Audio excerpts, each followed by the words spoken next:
Google Chrome keessan erga bantaniin booda apply for Ethiopian passport online jettanii search gootu. Yeroo search gootan akka kanatti isinii fida.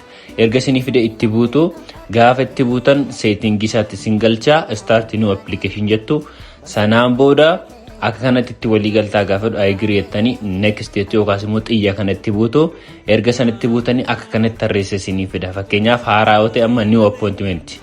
Kanaan booda iddoon kun saayitiidha. Saayitii gaafa isin jedhu bakka Oromiyaa filachuu dandeessu akkuma kanallee Addis Ababa filachuu dandeessu amma Addis Ababa filadhe shee kana next jettu filattanii darbitu jechuudha. Iddoon kun immoo iddootti guyyaa beellamaa. Iddoon kun iddoo guyyaa beellamaadha. Fakkeenyaaf guyyaa inni diimaadhaan jiru kalaandariin cufaadha. Isheen akka giriinii yookaas immoo biliyoon kun immoo guyyaa banaa agarsiiste jechuudha.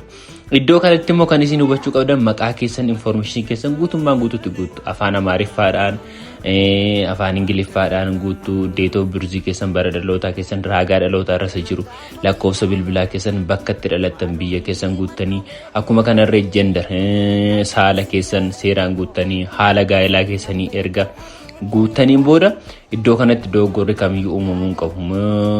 Singilii yoo ta'e singilii heerume fuudhee yeroo ta'e immoo marriage jettanii darbitu. Erga kana dabartaniin booda city yookaan regioniin Oromiyaadha.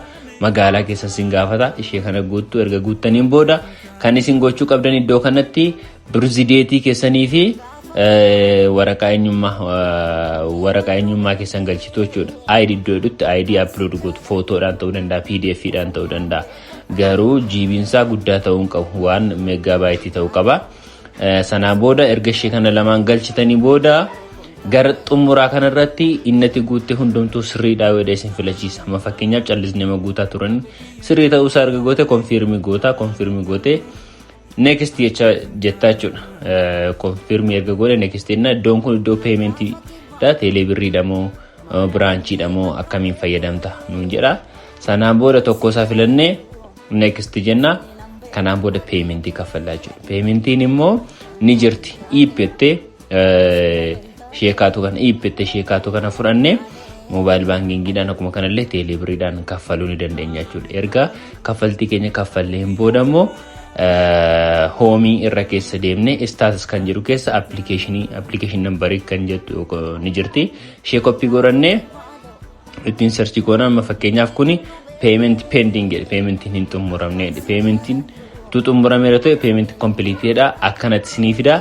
Ishee kana qabattanii guyyaa beellama keessanii ashaaraa laachuu deemtu jechuudha. Fakkeenyaaf amma appointment datein October 21 dha jechuudha akkuma argartan. Galatooma.